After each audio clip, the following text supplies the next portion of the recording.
ሰላም ሰላም ውድና የተከበራችሁ የዚህ ቲቪ ቤተሰቦች እንዴት ናችሁ? ሰላማችሁ ይብዛ። ይህን ቪዲዮ ላይክ፣ ሼር፣ ሰብስክራይብ አድርጉኝ። ስወዳችሁ ላይክ እኮ አይከፈልበትም ማለት ነው።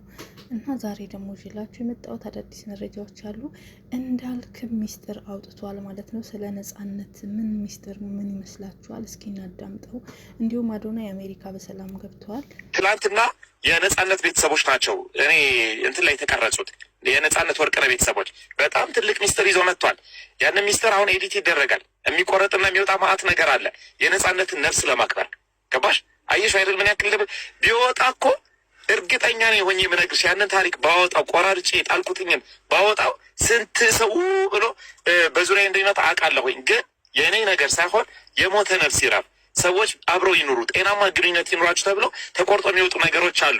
ሰው ይሄ ቪዲዮ ከመለቀቁ በፊት ከተከሰሱት ሰዎች ጋራ ዛሬም ነገም እየተነጋገርን ያለ ነው፣ እንነጋገራለን። እንግዲህ ብዙዎች የራሳቸውን መላምት እየሰጡ ነው። ከባድ ሚስጥር ብሏል እንዳልክ ማለት ነው። ምንድን ነው ሚስጥሩ? ግማሹ ሌላ ልጅ አለው እያለ ያወራል። እንግዲህ ሁሉም የራሱን መላምት እየሰጠ ነው። ሚስጥሩ ምን ይሆን አላቅም። ሲለቀቅ አብረን እናያለን፣ እንሰማለን። ሰው ግን የራሱን አመለካከት እየሰጠ ነው ያለው። ነጻነት ወርቅነህ ነፍሱን ይማረውና ከሌላ የወለደው ልጅ አለ፣ አባት ነኝ ብሎ የመጣ ጉዳ አለ እየተባለ ነው። እንግዲህ ውዝግብግብ ያለ ነገር ነው ህዝቡ እያወራ ያለው ማለት ነው። ብቻ ፈጣሪ ነው የሚያውቀው ስለ ሁሉም ነገር ማለት ነው። እስኪ አብረን እንሰማለን። ጋይስ እንደምን አላችሁ? እንግዲህ ያው ተገጭተን ነበረ ናፒ ስለሌለ በእጄ ነው በቃ እንደዚህ የምቀርጸው። ካሁን በኋላ አቶ ብርሃኑ እዚህ ያሉ አብረን እየሄድን ያለ ነው እና ገብተናል እላቸዋለሁ። የሚገርም ድባብ፣ በጣም ብዙ ሰው አለ፣ በጣም ብዙ ሰው። በዚህ ነው የምንገባው ጋይስ። ትንሽ ሙድ ሊያዝ ሲያምር እንዴት አባቱ ነው የሚያምረው። አይ እንዴት ናችሁ? ሰላም ነው አለን። ካሜራ መቅረጽ አፍራለሁ እንዴ ጋይስ? ይሄ ቢዝነስ ላውንጅ ነው እንደምታዩት፣ በጣም ነው የሚያምረው። በጣም ሌት ሆነን የገባ ነው። ባይዘው ምግብም አልበላውም ቀኑን ሙሉ ኦልሞስት ልትሉ ትችላላችሁ። ሽሮ ነው የበላሁት ተሰርቶልኝ ምናምን። እዚህ ምድር ላይ የምንኖረው ማንም ከማንም አይበልጥም። ገባሽ? ማንም ሰው እዚህ ፈጣሪን የፈጠረን እንድንኖርም እንድንሞትም የሚፈቅደው ፈጣሪ ብቻ ነው። ፈጣሪ ያንቺ ያለውን ነገር ማንም መውሰድ አይችልም። በቃ ይህ ሰውዬ ያንቺ አይደለም፣ ሄዷል፣ ጥርግ ይበል፣ አይጠቅምሽም። ለክፉ ቀን አብሮሽ ያልሆነ ሰው ሚዲያ ላይ ወጥቶ ያዋረደሽ ሰው ያልሆንሽውን ስም የሰጠሽ ሰው ነገም ቢመጣ አይጠቅምሽም። ኔቨር ኤቨር። ገባሽ? ይህ ሰውዬ አሁን ሚዲያ ላይ ስትወጪ ህዝብ ከጎንሽ ሲቆም ስትረጂ ሲያይ ይመጣና ልጆቻችንን አብረን እናሳድግ ይልሻል። አንቺ ግን ስትሮንግ ፐርሰናሊቲ ስለሌለሽ ደግመሽ ትቀበይዋለሽ። ለምን? እሱን ላለማጣት ውሽማውን ስትለማመጪ ነበር። እባክሽ ተይልኝ ልጆቼ ላሳድግ ስትያት ነበር። እሷ ደግሞ የልብ ልብ ተሰማትና ጠገበች። ገባሽ? አንቺ ስትለማመጫት እና ገባኝ እሱ ከፈለገ ምናምን አለች። እሱን እንድታገኙ እድል እንኳን ሳትሰጥሽ እሷ አለቃ ሆነች፣ አንቺም ላይ ባልሽም ላይ። ይሄ ደግሞ የሆነ ባልሽ ስለፈቀደላት ነው። ማንም ሰው ዝቅ አዎ። ስለዚህ ማንም ሰው ዝቅ ካላልን አናታችን ላይ አይወጣም። ገባሽ? በገንዘብ ተገዛ። በገንዘብ የሚገዛ ሰው ምን ያደርግልሻል? ዛሬ እንኳን ተመልሶ ጋር ሳይሳካለት ቀርቶ ተመልሶ አንቺ ጋር ቢመጣ ነገ የተሻለች ከዘይነብ የተሻለ ከፋይ ስትመጣ ነገም መልሶ ይሄዳል። አቋም የሌለው ሰው በገንዘብ የሚቀየር ሰው አብሮሽ አይሆኑም፣ መቼም አይጠቅምም። ከእንደዚህ አይነት ሰው ጋር ደግሞ አብሮ ከመኖር ለብቻ መኖር በስንት ጣዕሙ። ገባሽ? 3 ልጆች አሉሽ፣ መቼም የማይተውሽ መቼም ሁሌም የኔ ልትይ የምትችይው ነገር ልጅሽን ብቻ ነው። ባሌ ነበረ አሁን ግን የከሌ ባል ነው ይባላል። ልጆች የነበሩ ግን አሁን የከሌ ልጆች ናቸው አይባልም። ስጋሽ ናቸው፣ ከአንቺ ውስጥ ነው የወጡት። መቼም ነበር አይባልም። ነበር ሊባል የማይችል ነገር ደግሞ ቤተሰብ ብቻ ነው፣ ስጋ ደም። እናቴ ነበረች አሁን ግን የከሌ እናት ናት አይባልም። እናት ናት አንዴ አይደለ? ባሌ ነበር ግን አሁን ግን የከሊት ባል ነው ግን ይባላል። ባል ነበር ሊባል የሚችል ነገር ነው። ልጅ፣ እናት፣ አባት፣ እህት፣ ወንድም ግን ስጋ ነው። ነበር ሊባል አይችልም። ገባሽ? ነበር አይባልም፣ ሁሌም ይኖራል። ስለዚህ አንቺ እድለኛ ነሽ። 3 ልጆች አሉሽ ዘላለም አብረውሽ የሚኖሩ።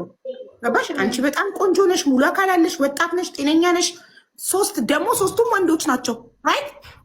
እና ወንድ ልጅ ለእናቱ መከታ ነው። 3 መከታዎች አሉሽ፣ ይደጉልሽ። እነሱ ሲያድጉ ነገ ከጎንሽ ቆመው ትኮሪባቸዋለሽ። ስለዚህ አሁን ለልጆችሽ ስትይ ደስተኛ ሆነሽ ጤነኛ ሆነሽ መኖር አለብሽ። የሄደው ሄዷል። የሄደው ነገር ስለማይጠቅምሽ ነው የሄደው። ፈጣሪ የተሻለ ነገር ሊሰጥሽ ነው። የሆነ ነገር ፈጣሪ ሲወስድ ከኛ ላይ የተሻለ ነገር ሊሰጠን ነው። አንቺ ከሱ የተሻለ ሰው ይገባሻል። ገባሽ? እንደ አንቺ ታማኝነት፣ እንደ አንቺ ጽናት፣ እንደ አንቺ ስነ ስርዓት አንቺ እዛ ጋ የባልሽ ውሽማ እንደዛ ዲስሪስፔክት ስታደርግሽ ዝም ያልሽው ጨዋነትሽን ያሳየሽው።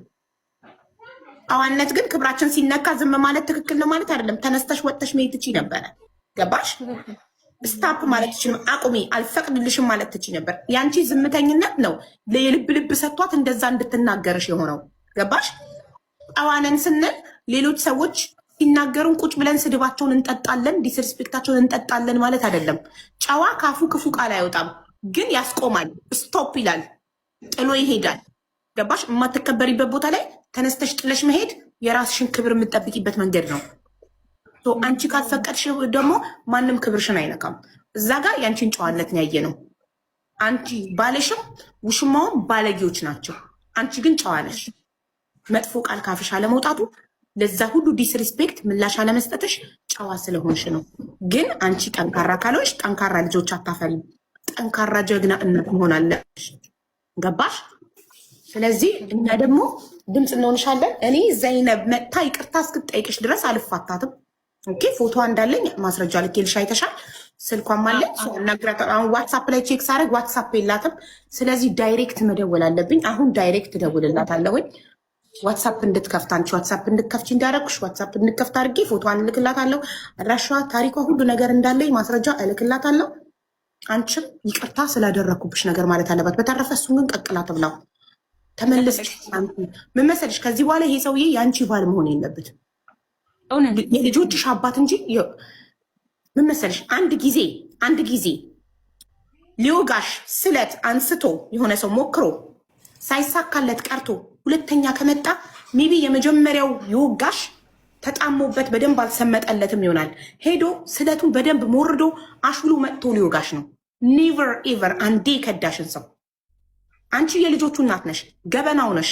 ሚዲያ ላይ አውጥቶ በሌላ ወንድ እንደሚጠረጥርሽ ግን ተመርምሮ ዲኤንኤ ልጆቹ እንደሆኑ ንጽህናሽ ተጋልጦልሻል። ገባሽ? አሳልፎ ሰጥቶሻል። ለብር ብሎ ለሴት ብሎ አሳልፎ ሰጥቶሻል። ሁለተኛ እድል የሚባል ነገር የለም። ከዚህ በኋላ እንደ ልጆችሽ አባት መጥቶ ልጆቹን መጠየቅ ይችላል። ቤተሰብ ዘመድ መሆን ትችላላችሁ። ደግማችሁ ግን ባልና ሚስት መሆን የለባችሁ። ኔቨር ኤቨር። የማገጠ ሰው ላይ ሁለተኛ እድል የሚባል ነገር የለም። አሳልፎ አውጥቶ የሰጠች ሰው ላይ ሁለተኛ እድል የሚባል ነገር የለም። አንቺ ጠንካራ እናት ስትሆኚ ጠንካራ ልጆችን ታፈሪያለሽ። ጠንካራ መሆን አለብሽ። ሰርተሽ ህይወትሽን ለውጠሽ ለልጆችሽ ጥሩ ህይወትን አንቺ መስጠት ትችያለሽ። ብቁ ነሽ አንቺ፣ ትችያለሽ። ይህንን ግን አንቺ ስታምኚ ነው። እሺ፣ እኛ አሁን የአቅማችንን እናግዝሻለን። እሺ፣ ዘይነብን ግን ይቅርታ እስክትጠይቀሽ ድረስ አንተዋት።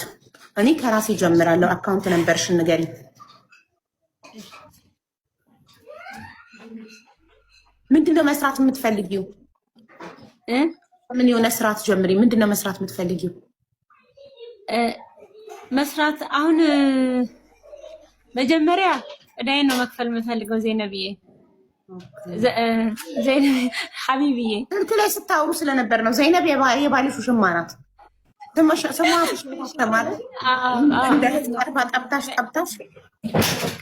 ቀብታኝ መጀመሪያ እዳይን ነው መክፈል የምፈልገው ከባንክ አወጣሁት እንጂ እችም ልጅ አረብ ሀገርን የሚያውቅ ያው አረብ ሀገርን ያውቋልና ያው ሸጨ ከምሰጣት ቤቱን ማትረፍ ነው የምፈልገው፣ በዛም በዚህም ማለት ነው። ከዛ ውጪ ጤንነቴ እኔ አለርት ከታተላለሁ፣ እጢው አለብኝ። እሱ ያው አቅም ይፈልጋል። አሁን እግዚአብሔር ይመስገን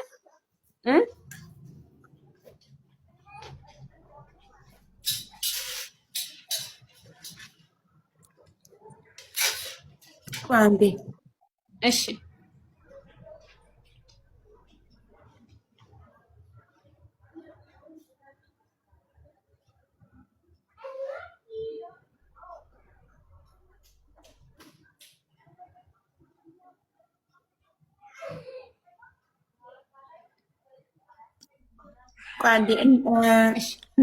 እንዳልክን አስገቢው እያለችኝ ነው።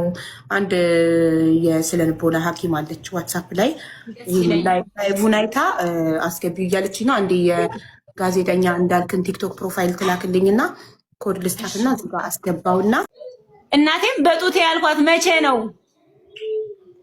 እውነት ነው አለመግባባት ሊኖር ይችላል በቤተሰብ ዘንድ፣ ግን አይወዷትም። በእናት ፊት አይወዷትም ይባላል።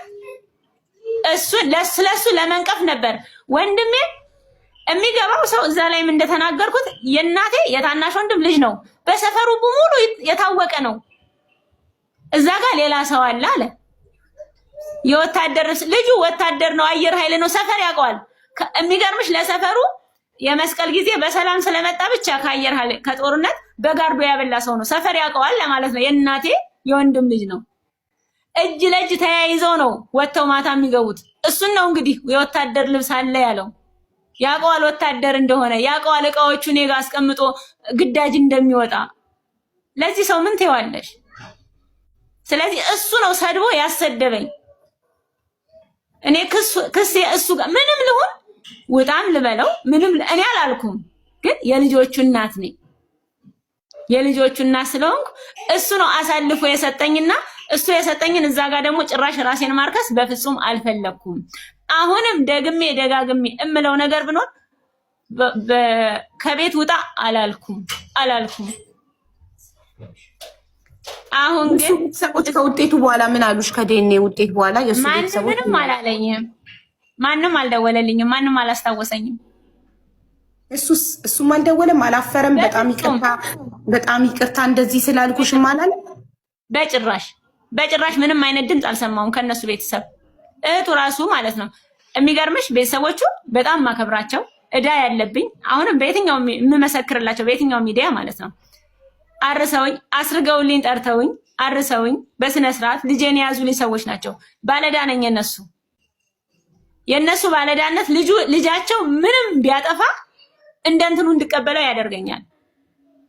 በጣም ነው የሚወዱኝ ሆነውልኛል። እንደንትኑ እንድንቀበለው ማለት ነገም ቢመጣ ትቀበይዋለሽ ማለት ነው። ነገም እሷ እንደዛ ሳይሆን በዛ መልክ አይደለም። የነሱ ጥሩነት የሱን ክፋት ይሽረዋል ለማለት ነው። እነሱ በጣም ጥሩዎች ናቸው። እሱ ከነሱ አልተፈጠረም በዚህ ዘንድ። ለምን ቤተሰብ ፈላጊዎች ናቸው እንጂ እሱን እቀበለዋለሁ ማለት አይደለም። የሱ እዚህ ጋር ተዘግቷል ማለት ከነሱ እንዴት ይፈጠራል?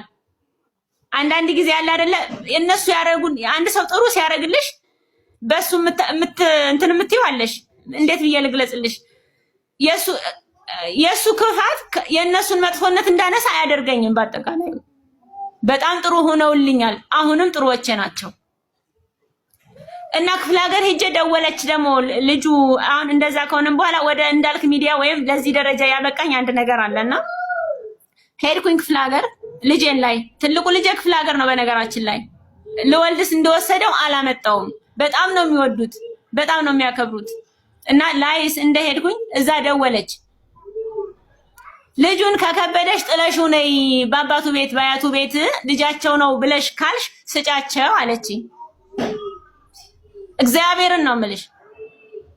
የትኛውን ስላት ያዘርሽውን እንደሆነ አሳድጊው አባቱን ፈልጊለት፣ ወይም ደግሞ አባቱ ነው ካልሽ ዲኤንኤ ታስመርምራ ታምጣ ብሎሻል። ይሄኛውን ግን ትልቁን ግን እዛው ጥለሽው ነይ አለችኝ። ከሆነም እንዴት ይሄን ትያለሽ? አንቺስ ምን አገባሽ? ለዚህ ምክር ብቁ አይደለሽም። እናት እንዴ አይደለችም። ማን ነው ይሄንን ያለሽ? ውሽማው? እሷ ውሽማው። ሁለተኛውን ልጅ እዛ ጥለሽው ነይ እናት አባቱ ጋር፣ ሶስተኛውን ደግሞ አባቱን ፈልጊለት። አዋ እሱን ያለች ይሄ ነው እንዳልከቀለት። ማን ፈቀደላት? እሱ ነው እሱ ያላትን ነው እሷ የምትለው። ማለቴ እሱ ልጅ አይደለም ብሏታል። እሱ ያላትን ነው እንግዲህ እኔ ጋር እንትን እያለች አለ። እሱ ልጅ አይደለም ካላት እኮ ልክ ናት። በእሷ ቤት አይደለም አባቱን ፈልጊለት አለች። ልጄ ነው ካለች ዲኤንኤ አስመርምራ ትምጣ አለ። ስለዚህ እሱ ነው አሳልፎ የሰጠኝ ለማለት ፈልጌ ነው። ልጁ ጋር ጥርጣሬ ያለኝ ብሏል። ግን ቢሆንም እዛው ጥለሽው ነይ በአባቱ ቤት ይደግ በአያቱ ቤት። እኔ ጥልሽ ሰላም እንዲኖረው ነው፣ ሲወጣ ሲገባ እንዲረበሽብኝ አልፈልግም አለች።